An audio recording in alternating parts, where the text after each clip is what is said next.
The पतंग में आप सभी का स्वागत है। आज आपको इस वीडियो में बताने वाले हैं कि 34 साल बाद शिक्षा नीति में बड़े बदलाव कर दिए गए हैं। कल यानी 29 जुलाई को इस पे मुहर भी लग गई और देश भर में सभी का एक ही नियम होगा, जो कि केंद्र कैबिनेट से भी मंजूरी दे दी गई है। तो आपको स्कूल से लेकर उच्च शिक्षा तक में आपकी पढ़ाई बदल चुकी है।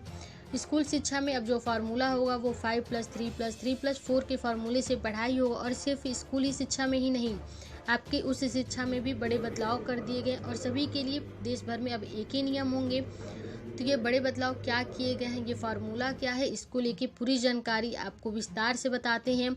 वीडियो थोड़ी लंबी हो सकती है, इसलिए आप वीडियो पूरा देखें। साथ ही अगर आप चैनल पे पहली बार हैं तो आप चैनल को भी सब्सक्राइब करें और बेल आइकन को भी क्लिक कर दें। तो सबसे पहले आपको बताते हैं कि 5+3+3+4 का फार्मूला क्या है। तो देखिए, आपको ये समझाने की कोशिश करते हैं। कल यानी न्यू एजुकेशन पॉलिसी 2020, जो कि मोदी सरकार ने बुधवार को नई शिक्षा नीति को मंजूरी दे दी गई है। नई शिक्षा नीति में 10+2 के फॉर्मेट को पूरी तरह से अब खत्म कर दिया गया है। अब तक हमारे देश में स्कूल के जो कोर्सेज होते थे वो 10+2 के हिसाब से चलते थे, लेकिन अब ये 5+3+3+4 के हिसाब से होंगे। इसका मतलब ये है कि प्राइमरी से दूसरी कक्षा तक यानी दूसरी क्लास तक आपका एक हिस्सा होगा, फिर तीसरी से लेके 5वीं तक का दूसरा हिस्सा होगा, 6वीं से लेके 8वीं तक का ये तीसरा हिस्सा होगा और 9वीं से लेके 12वीं तक का ये आपका आखिरी हिस्सा होगा। यानी ये समझे कि 5+3+3+4 का फॉर्मेट क्या है। तो आपको बताते हैं कि पहला क्या होगा। पहला आपका फाउंडेशन स्टेज होगा। फाउंडेशन स्टेज का मतलब क्या, कि पहले 3 साल के बच्चे आंगनबाड़ी में प्री स्कूलिंग शिक्षा लेंगे, फिर अगले 2 साल में वो क्लास एवं 2 में बच्चे स्कूल में पढ़ेंगे। फिर इन 5 सालों की पढ़ाई के लिए एक नया पाठ्यक्रम तैयार होगा। मोटे तौर पे एक्टिविटीज आधारित शिक्षण पर ध्यान रहेगा। इसमें 3 से लेकर 8 साल तक की आयु के बच्चे कवर होंगे। इस प्रकार पढ़ाई के लिए पहले साल का चरण पूरा हो गया। फिर आता है आपका प्राइमरी स्टेज, फिर दूसरा आता है प्रिपरेटरी स्टेज, यानी इस चरण में क्लास 3 से लेकर 5 तक की पढ़ाई होगी। इसके दौरान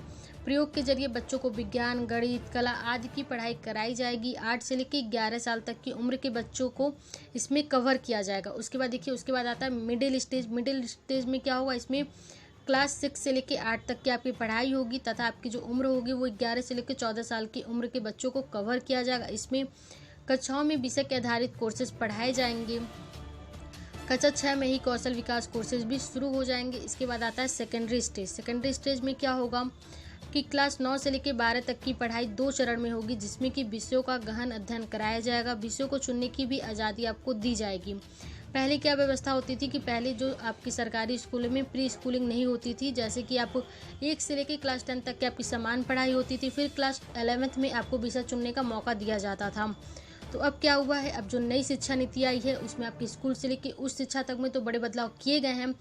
और देखिए, ये जो नई शिक्षा नीति आई है इसमें आपकी पढ़ाई, परीक्षा, रिपोर्ट कार्ड सब में बड़े बदलाव कर दिए गए हैं। अगर इस नीति की विशेषता की बात की जाए तो ये स्कूली शिक्षा, उच्च शिक्षा के साथ ही कृषि शिक्षा, कानूनी शिक्षा, चिकित्सा शिक्षा और तकनीकी शिक्षा जैसे व्यावसायिक शिक्षकों को भी इसके दायरे में लाया गया है। इसका मुख्य उद्देश्य यही था कि छात्रों को पढ़ाई के साथ साथ किसी लाइफ स्किल के साथ जोड़ना।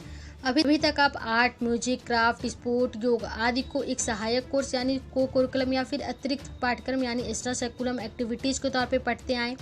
अब ये आपका मुख्य पाठ्यक्रम का हिस्सा होगा। इसे एक्स्ट्रा सर्कुलम एक्टिविटीज़ भरी नहीं कहा जाएगा, ये नहीं, यानी ये आपका एक मेन कोर्स का अब हिस्सा इसे माना जाएगा। अभी तक क्या होता था कि शादी होने या फिर किसी के बीमार होने पे किसी की पढ़ाई बीच में छूट जाती थी। तो अभी व्यवस्था किया गया है कि अगर किसी कारण से पढ़ाई आपकी 20 सेमेस्टर में छूट जाती है तो इसे मल्टीपल एंट्री और एक्टिविटी सिस्टम के साथ आपको लाभ मिलेगी। मतलब अगर आपने 1 साल की पढ़ाई की तो आपको सर्टिफिकेट दिया जाएगा, आपने 2 साल की पढ़ाई की तो आपको डिप्लोमा मिलेगा, आपने 3 या फिर 4 साल के बाद अगर अपनी पढ़ाई पूरी की है तो आपको डिग्री दिया जाएगा। तथा वहीं मानव संस्थान विकास मंत्रालय का नाम बदलकर अब शिक्षा मंत्रालय कर दिया गया है। ये एक बड़ा और महत्वपूर्ण बदलाव भी किया गया है। आयोग ने शिक्षकों के प्रशिक्षण पे भी खास जोर दिया है। जाहिर है कि एक अच्छा टीचर ही एक बेहतर स्टूडेंट तैयार करता है, इसलिए व्यापक सुधार के लिए शिक्षक प्रशिक्षण और सभी शिक्षक कार्यक्रमों को विश्वविद्यालय या फिर कॉलेज के स्तर पर शामिल करने की भी सिफारिश की गई है।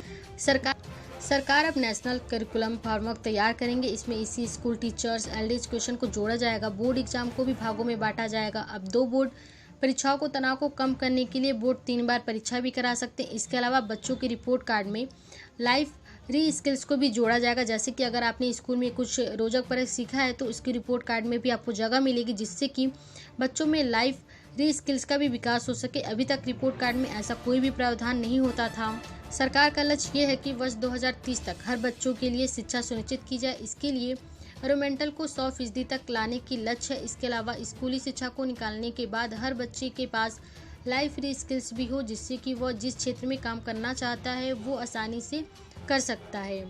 इसके अलावा नई राष्ट्रीय शिक्षा नीति 2020 में राष्ट्रीय परीक्षा एजेंसी द्वारा उच्च शिक्षा संस्थानों में प्रवेश के लिए कॉमन एंट्रेंस एग्जाम ऑफर दिया जाएगा। नई राष्ट्रीय शिक्षा नीति के अनुसार नेशनल टेस्टिंग एजेंसी को अब देश भर के विश्वविद्यालय में प्रवेश के लिए प्रवेश परीक्षा आयोजित करने के लिए एडिशनल चार्ज दिया जाएगा, जिससे कि वह हायर एजुकेशन के लिए आम यानी कॉमन एंट्रेंस एग्जाम परीक्षा को आयोजन करा सकते हैं। एनटीए पहले ही all India engineering entrance exam जैसे कि जेईई मेंस, फिर मेडिकल प्रवेश परीक्षा जैसे कि नीट हुआ, यूजीसी हुआ, नेट दिल्ली विश्वविद्यालय, जवाहरलाल नेहरू विश्वविद्यालय जैसे केंद्रीय विश्वविद्यालय में प्रवेश के लिए प्रवेश परीक्षा आयोजित कराता था।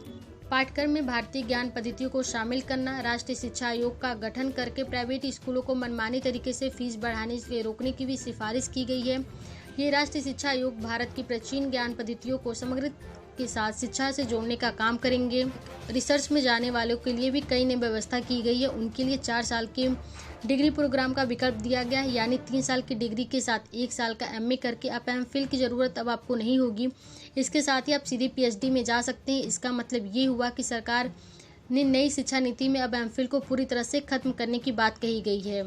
फिर यहाँ पे दिया गया है कि मल्टीपल डिस्टेंस एजुकेशन में अब आप किसी की एक स्ट्रीम के द्वारा दूसरे सब्जेक्ट को भी ले सकते हैं। अगर आपने इंजीनियरिंग कर रहे हैं तो आप म्यूजिक को भी शौक हो तो आप उस विषय को भी साथ में पढ़ सकते हैं।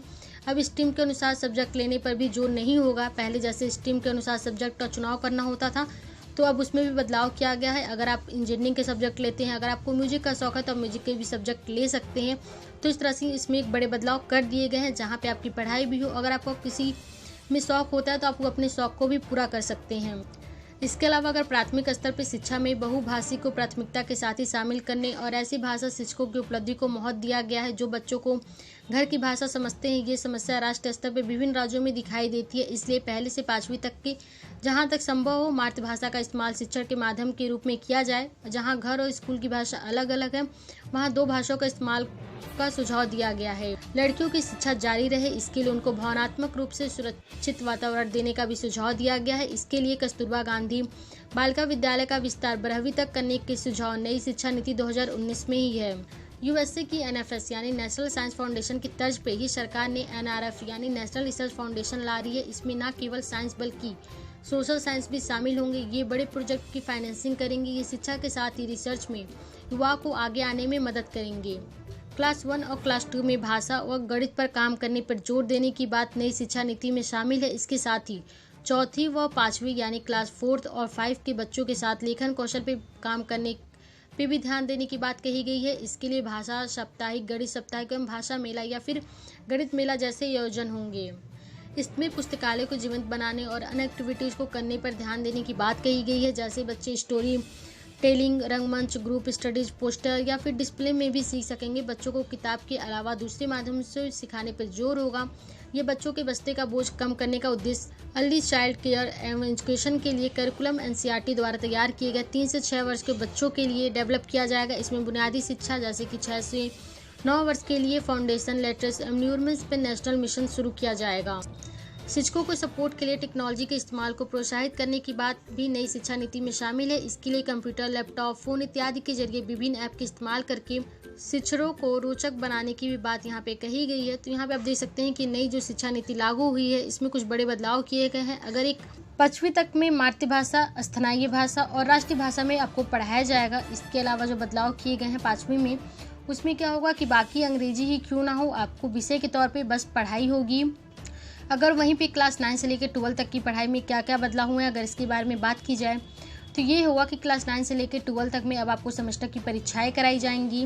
वहीं पे अगर ग्रेजुएशन कोर्सेज की बात करें तो ग्रेजुएशन कोर्सेज में क्या क्या बदलाव हुए हैं, तो ग्रेजुएशन कोर्सेज में ये बदलाव हुआ है कि 3 साल की डिग्री उन छात्रों को लेनी होगी जिन्हें की आगे की शिक्षा नहीं लेनी है। बाकी जिन्हें आगे की शिक्षा लेनी होगी, जिन्हें पोस्ट ग्रेजुएशन भी करना होगा, उन्हें 4 साल की पहले शिक्षा लेनी होगी। इसके बाद आप 1 साल का एमए करेंगे और यहाँ पे एमफिल को पूरी तरह से समाप्त कर दिया गया है और आप एमए के बाद ही सीधे पीएचडी में एडमिशन कर पाएंगे, आप सीधे PhD में चले जाएंगे। तो यहाँ पे एमफिल को पूरी तरह से समाप्त कर दिया गया है। इसके अलावा जो भी प्राइवेट कॉलेज होते हैं, जो भी प्राइवेट स्कूल होते हैं, वो मनमानी ढंग से फीस लेते थे, तो अब वो भी इस तरह से नहीं कर पाएंगे। तो यहाँ पे इस तरह से पूरे बदलाव कर दिए गए हैं और इस पर मोहर भी लग चुकी है, तो अब ये लागू भी हो चुके हैं।